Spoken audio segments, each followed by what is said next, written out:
What's good, y'all, man? We got Servant Season 2, Episode 7 breakdown. You feel me, man? This one's a good one, too. Now we know behind the scenes of Gemma and how she got there, or somewhat got there, or yeah. And how she is trapped. You feel me? She's still alive to this day. Well, for a little bit, because the thing on 96%. So they said if it's 100%, she's bye-bye. Cold harbor. I don't know what that means, but yeah, so, and I think Mark know where she at now, I think. You know what I mean? But we see when when episode 8 come out, 9, 10. But let me know how y'all like it. Let me know. If you're like me, this is the reaction you get when trying to get your friends into this show. Can you please just talk like a normal person? Who among you caught the mysterious doctor at the fertility? Oh yeah, and I saw him too. So he was dead all along then. I saw that shit too though. I was like, that's a doctor from. So he what? Is this him from season 1 leaving the birthing cottage? Oh, I ain't peeped that. Season Who 1. among us has never given their girlfriend a gift they didn't like? It's an ant farm. Yeah, she like Amphon. He's like, oh, I meant to say I like I forgot what she said. Some shit. This episode does an aggravatingly good job at giving us a glimpse at life below the severed floor while holding its cards close to the chest at what these rooms do. Yeah, type shit. And what on earth is Cold Harbor? But we're gonna Yeah, they so called hard for a reason. I don't know what that is, but deep dive into all these questions and take a look at all new clues and theories to see just what's going on at Lumen. So make sure to like and subscribe. I'm 1,000 subscribers away from a music dance experience. Episode 207 is pretty much the Mark and Gemma origin story. And nothing says romance like meeting your partner at a blood drive. The first thing you'll notice are the flashback scenes shot on film, making it easier to distinguish between past and present. Then there's Gans College, the school where both Mark and Gemma taught. yeah. Gans in German means all or whole, an apt name considering this is where Mark met Ragabi, who wants to make his mind whole again. We'll see similar shots used for... Oh, okay. I ain't peeped that, but oh, okay. Same. Just back then, though. Season 1, but Yeah. notice how the campus looks borderline abandoned, a stark contrast to the bustling courtyard we see in our flashback. I love how one of Mark's first lines to Gemma I'm sorry, who are you? is the very first line in season 1. Who are you? Gemma teaches Russian literature and is currently reading Tolstoy's The Death of Ivan Ilyich. In episode 205, we saw how Mark kept different Russian clippings on his fridge. One of them a German cover of Tolstoy's Resurrection. The Death of Ivan Ilyich and Severance share common themes of alienation, mortality, and the meaning of life, with both Mark and Ivan having to come to the realization of how little control they have over their lives. But perhaps the most concerning aspect of not only this blood drive, but medical help in general, is how closely tied it is to Lumen. We'll see the Lumen logo on this medical device, blood drive, and on the fertility form. Yeah, I see it. Yeah. Later on. Not to mention, did any of you happen to spot Dr. Maurer in the back? Nah, I did. I spotted him. I was like, something's up. Like, I did spot him. Sometimes I'll be missing this. So I'll be going through these videos, but I spotted him though. Of their flashback. Why would a dentist be working at a fertility clinic? Maurer is German. They all work. They all like connected with everything. That's crazy. Wall, and he's a physical barrier that prevents Gemma from making it to the outside world. We'll talk a little more about him in a bit. Gemma's Yeah, he on some creepy ass shit. scout, or Miss Casey as she's known on the severed floor, is alive and well. This is Yeah, she alive until they reach 100%. Cold Harbor shit. I don't know what that means, but I hope he don't reach that 100% though. They're going to find out. But I think he already did what he experienced in his head when he was not dead, but borderline. episode we get to see what's down on the test floor, or the floor which connects with the export hallway. Yeah, Notice how yeah, we finally know like what's going on, and it's different rooms and with different shit in it. Whatever. the red arrow points down, and when Gemma tries to escape, the arrow points up. We do not know if there are any other floors in between. Gemma is Oh yeah, sure, yeah. the only other resident we see on this floor. However, there is a room directly across from hers that suggests others could be living here as well. Besides Gemma, we have 2 Lumen employees that work here. A Yeah, that's what I'm saying. He is, yeah, he might be just, you know, Lumen. They just, I don't know. They do anything. Dr. Maurer, the mysterious dentist we met in episode 205, but am I crazy when I say he's the same guy we'll see with Mr. Drummond and in both the Christmas and airline rooms, albeit with fake money? Yeah, that's what I'm saying. Like, he do everything. Like, it's implied that the what's going on with that? every room is Dr. Maurer in some sort of disguise. But what are these rooms? We know there are currently over 25 of them, and their names correspond with file names found on the macro refinement team's computers. In this fancy shot, we see how the computer wires from macro refinement make their way upstairs to a group of individuals called watchers. And each of these watchers vaguely resemble the person they're watching. Yeah. Has a mustache, Dylan's a bit rotund, and Helly's has red hair. These guys have access to cameras buried within our Annie's computers, and they can also see the computer screens themselves. Last episode, I theorized Drummond might have access to cameras in the outside world, as he was able to find Erb's. That's what I was saying. Cause how you know Herb stashed his stuff out? That's what I'm saying. Like, they got cameras everywhere. Like, you can't hide unless you go to another state. But you can't hide from them. Like. Documents. What if these watchers also watch them while they're on the outside with cameras that are That's what I'm saying. Like, cause I know his stash rooms and stuff. Like. located all over town. We can see that 24 files have reached 100% completion, with Cold Harbor sitting at 96%. However, it should be noted that we have seen other files that are missing here, including Chicxulub, Club, oh I butchered that, and Cielo. Perhaps they were files that failed or belonged to a different person other than Miss Casey. Along with taking her vitals, the nurse asks a really weird question.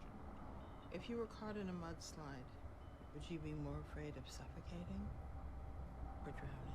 Suffocation is the broader term for when one is deprived of oxygen, while drowning refers to the deprivation of oxygen by a liquid. We know that Gemma died in a car accident, and it's implied in the intro credits that the car fell into a lake where she drowned. Thus, it makes sense she says she'd be more afraid of drowning. I also thought it was cool to have a Snellen eye chart with a goat one beside it. I also checked if there were any hidden codes in it because I'm a crazy person, but it's just your standard chart. This machine the nurse uses tests frequencies, much like Mugabe used on Mark. I got the feeling it almost acted like a lie detector of sorts. The Gemma we see here on the test floor is not Miss Casey. This is a Gemma that has... Yeah, this is a Gemma that we, you know, they were trying, you know, that they said that she died. memories of Mark, so as far as we know, this is the real Gemma Scout. However, when she enters these different rooms, Yeah, then she... into something else completely. Yeah. Notice that when Gemma goes into her dental cleaning, she asks for a break. In this Innie's mind, she just finished the dental cleaning. Yeah, but you know how it be, yeah. Well, in reality, it's been 6 weeks. Yeah, This would imply that Gemma is severed multiple times, perhaps even once for each room. For example, we don't know if Gemma's dental Innie knows about Gemma's airplane Innie and vice versa. Yeah, that's what I was saying. She don't know. Well, Gemma don't know that she, but only she knows, like, she feel like, oh, my hand was hurting. Why though? You know what I mean? Or like something hurting. What we do know about these is So she don't know like what she been through. that The Gemma though. having to go through something that is uncomfortable, turbulence, a dental cleaning, and writing countless Christmas cards until your hand hurts. Bonus points if you caught the goat on the front. It's clear that Gemma is a test subject, perhaps for Yeah. that Lumen is testing to give people in the outside world the ability to forget traumatic or painful experiences. Imagine being able to just shut off during a dental cleaning or even all of a pregnancy like we saw with Gabby Arteta. You could live your life with almost no pain or suffering, and I think this is part of Lumen's end goal. This still doesn't explain a few of our biggest questions. How did Gemma come back from the dead? One theory... Yeah, that's all I was saying. Like, oh, did she fake her death? That's what I was saying. Did she fake her death? I'm just saying though. You know what I mean? Did she fake her death? is that she Not her, but you know the people that, you feel me? The Lumen. Fake her death. she could have been picked up by Lumen. That's what I'm She'd saying. willingly if they offered her a new medical breakthrough that would allow her to have a child. But this wouldn't explain Mark having to identify her dead body. Maybe they did something to his brain, or that dead body they showed him was simply a lifeless clone. Lumen does have both of their DNA from the blood drive. This whole fertility angle makes me wonder if Gemma was chosen because she would be a good candidate to give birth to this reincarnation of Kier Egan. A big theory out there is that the Egans and Lumen are trying to resurrect Kier, and I found it super unsettling how Dr. Maurer used the word siring when referring to how Gemma would change the world, a word commonly associated with childbirth. We also don't know what's up with these various costumes and disguises, both by Gemma and Dr. Maurer. They both seem to be set in the 60s or 70s. Perhaps it's, as of now, we only really know what two of these rooms are.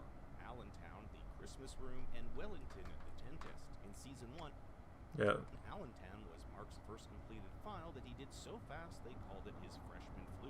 It also happens to be Ben Stiller's wife's hometown. By completing a file that seems to unlock a root room on the test floor. We'll even see Dylan's Tumwater room from season 1. With Mark at 96% completion of the Cold Harbor file, Gemma notes that the room finally got a name. We don't know what Cold Harbor is. Yeah, we still don't know, yeah. Perhaps it's her reliving the car crash or the pain of losing a child. These rooms require blood from the nurse in order to enter, so if Gemma or anyone else wants to access these rooms, that's going to be an issue. You'll also hear Gemma's room automatically lock behind her, implying that she is indeed held captive. When Gemma visits, yeah, that's what I was saying. They trapped her in. Yeah. Room, you'll hear Dr. Maurer. She can't go back outside no more. Don't know why though. Lightfoot's the wreck of the Edmund Fitzgerald, the same song he whistled while retrieving his dental tools a few episodes ago. It's also possible these rooms have something to do with the maintenance of the human body, from dental work, calisthenics workouts, and even learning how to read and write. But why does Gemma's handwriting look like it was done by a child? She's a college professor after all. This may suggest either head trauma from the accident or that this body isn't Gemma's original. The flashback portion of this episode is one of profound heartbreak. We see Mark and Gemma fall in love, try for a baby, and Mark learn of his wife's death. Just watching Mark disassemble the crib was tragic, and the show is definitely setting him up to be a father. If you watched my episode 206 video, I go through all the hidden details hinting at such, mainly that he's now had unprotected sex with Helly twice, and I doubt there are any Lumen condoms around. You'll notice Mark and Gemma's home in these flashbacks are filled to the brim with books, knickknacks, plants, and life, a stark contrast to the sparse, lifeless interior of his Lumen townhome. Even Mark's demeanor is far more jovial, as we'll see him having a great time with Rickon and Devin. If you've read the UUR, available on Apple Books, you'll know how much Rickon loves to hike and go outdoors, which is on full display here. It's even mentioned that Mark and Gemma would go on frequent hiking trips with Devin and Rickon. Of particular note is this large World War I French propaganda poster with the words Aidez-moi, or help me. The top part reading, Pour le dernier cordial, it's a call to the French people to invest in the war effort as they're close to victory. When Gemma turns down a drink, Devin knows she's pregnant. However, this is short-lived as we'll see her lose the baby, prompting Mark and Gemma to seek help at the Wutzman fertility clinic. Wutzman is a German word meaning boogeyman or demon. Not the most welcoming name for a fertility clinic. Gemma's record player is also entirely in German. It's here we'll get a brief glimpse of Dr. Maurer, and since we know this clinic is associated with Lumen. Yeah, Lumen, yeah. I was when we saw this, I'm like, oh, okay, something's up here. That he and the company may have been involved in Gemma's death, or even staging it. They have her blood, health records. I think the other way around. I think staging it. That's yeah. Perhaps something about Gemma made her the perfect candidate for whatever Lumen wanted to test. Gemma also wears the necklace Ragabi found in Mark's basement, and I can't help but think it'll be a significant item considering the emphasis they placed on it. And can we take a moment to appreciate the amazing transitions this episode has? They found some really cool ways to juxtapose both the innie and outie world and past and present. A lot of I did good, yeah. the super trippy shots going down the hallway have quick flashes of shots from season 1, including Mark's clay sculpture of a tree he did in Miss Casey's wellness section. We'll also see brief glimpses of the area where Gemma's car supposedly skidded off the road. There's also multiple shots of a red hibiscus. We know Gemma loves plants, and a red hibiscus symbolizes passion, love, and romance. Back with Dr. Maurer, we see a live x-ray of Gemma that does have a severance chip in it. Yeah, I saw that. Yep, that's what I was saying. That's why she don't know when she get in the rooms and shit, because she got a severance chip. That page of vitals shown to us at the end of episode 201. Ruby said the children were demonically possessed. The doctor wants to know if Gemma remembers anything from the rooms or if she left them feeling any profound sense of emotion. But for Gemma, it's all a blank. That is, if we believe her. When she's completed all the rooms, the doc says, "You will see the world again, and the world will see you." That's not creepy. However, when she asks if this means she'll be able to see Mark, he gives this cryptic response about Kier taking away Mark's pain. Kier will take away all his pain, just as Kier has taken away yours. This one once again points to the theory that Lumen is trying to invent something that takes away our pain. Back in the real world, an unconscious Mark repeats the phrase Chikai Bardo, which also happens to be the title of this episode. In Buddhism, Chikai Bardo is the first stage after death, where a person sees a bright, clear light and their mind starts to separate from the body. We'll see Gemma with these cards Oh, yeah. to her through a mailing list from the clinic. We've seen these cards before, Yeah. manufactured by O&D. Yet another clue that the fertility clinic and Lumen are intertwined. During the Christmas scene, we'll see tons of different 3D printed products. O&D has hundreds of these printers, so that's probably where they come from. And if you pay close attention to the intro credits, we'll see lots of printed instruments come out of Herb's mug. Before she leaves, Gemma does not say, "I love you," back to Dr. Maurer, foreshadowing Mark not saying the same thing to Gemma before she leaves. Billie Holiday's "I'll Be Seeing You" plays as Dr. Maurer checks in on Gemma. I don't know about you guys, but I got the impression he likes Gemma a little too much. Yeah, I mean, even they say like you gotta let Gemma go. You know what I mean, on the one of the floors and shit. Gemma asks if she can go home. He lies, stating that Mark remarried last year. Yeah, and then somebody got a daughter. I'm like, and even Gemma like, man, even though she he know that he lying and shit. There are a bunch of novels to the side which all seem to be full story, including The Death of Ivan Ilyich and Anna Karenina. In an attempt to escape, Gemma knocks Dr. Maurer unconscious, takes his key card, and makes it dash the export elevator. Yeah, she was gone, boy. To the severed floor, but he was so She was gone, boy. Go, run. And then you got Mischief. He coming, he out of breath. He like, get your ass back over there in the elevator. Pretty much he said though, get your ass back in the elevator and shit. Who you ain't coming this floor? doing work. She like, huh? Reverts back to Miss Casey with no knowledge of anything that happened below. Notice Milchek here in his Yeah, Milchek like, hey, get your ass back in the elevator, man. leather jacket. He ran so fast, you could tell he got a brother, boy. He like, he opened the door like, I'm like that. And he's out of breath. Yeah, he heard like, oh, because I'm told that they had cameras though, man. You can't sneak in all that big ass place, man. You be like this. You think ain't like you can think you tiptoe. You could tiptoe in that motherfucker. Still, they got cameras everywhere, man. Inside and out. You trying to steal something, they gonna get you ass in 1 second.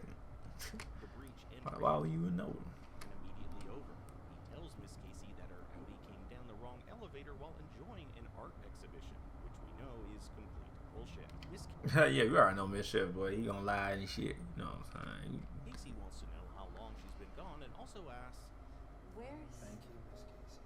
we don't know who she's referring to, but it's likely Mark, as Mark was one of the last people she saw before being sent away, and he said he would talk to someone about her being fired as the wellness director. Even when... Hey, let me talk to somebody. There's also this underlying, dare I say, romantic tension where Miss Casey says the best part of her 107 hours of life was being on the severed floor with Mark and the Innies. It's important to note that this is probably not the first time Gemma has attempted to escape, as Drummond notes she once broke Dr. Maurer's fingers. Yeah, they were saying, yeah, they broke the fingers. Didn't she try and break your fingers? The ending features both past Mark and Gemma at their absolute lowest. Mark has lost his wife, and in a way, Gemma has lost Mark. She has no way to get back to him. When Mark regains consciousness, Devon asks where he's been, and we get these shots of Gemma. So it's safe to assume that these flashbacks were what Mark was experiencing while unconscious, a process Ragabi calls journeying. Ragabi tells Devon that Gemma is alive, which is a bit different than what she told Mark a few episodes ago. When was the last time I saw her? Yeah, but I think because she didn't want him to like, she's still like, I don't know, keeping shit a secret though. She knows Gemma alive, but I don't know, you know. Last episode, Devon had a new idea that maybe they can go to the Demora birthing cottages where she saw that Senator Angelo Arteda's wife Gabby had been severed. If they bring Mark there, maybe they can talk to his innie. Miss Cobell, who Devon still has in her phone as Miss Selvig, may help as well. But this is a deal breaker for Ragabi, so much so that she storms out of the house. I wonder if Ragabi and Cobell know each other. Ragabi, we used to work. Yeah, because she was like, she nervous. She was like, no. But that's true, too, because why you going to call Cobell if she the part of the, I mean, yeah, she gone, you know, she left, but I mean, she still, you feel me? I think I didn't know each other, too. That's why she was nervous. At Lumen and was responsible for chip implantation. We know that Cobell was at one point likely severed, so there's some history there. A lot of people online have been saying our doctor was seen all the way back in episode 105, leaving Gabby Arteda's cabin. I don't necessarily think it's him because the actor is not credited, more likely wasn't even cast yet, remember this would have been 3 years ago, it does point to the fact that there is a connection between the fertility clinic, the birthing cottages, and Lumen. Now we get into our trailer sleuthing section where we only have 2 shots to go over as we near the end of the season. We have not seen Miss Cobell for quite some time. Yeah, I ain't gonna lie. She is in some sort of cave or tunnel. The last we saw her, she was getting as far away from Lumen as she could. Finally, this shot of Helena, or Miss Casey, walking down a gray hallway leading to a snowy landscape. I want to know who you guys think this is and where it could be set. Is this Lumen or somewhere else entirely? I think it's somewhere else, but it may be Lumen or maybe. We only have 3 more episodes left of what is turning out to be a phenomenal season of television. Yeah, this shit, man. I'm telling y'all, man. If y'all ain't watched it yet, watch episode 1 first, cause you might be confused on episode 2. You know, if you go check episode 2, you might be confused. So, go to episode 1 up, man. Like, But now I turn it over to you. What do you think will happen next? I want to hear your thoughts and theories in the comments below. Thanks for watching. Be sure to like and subscribe. yeah, but anyway, like it up, so let me know what y'all think about episode 7. Season 2, man. Let me know kind of below. Let me know, y'all, and yeah. Peace.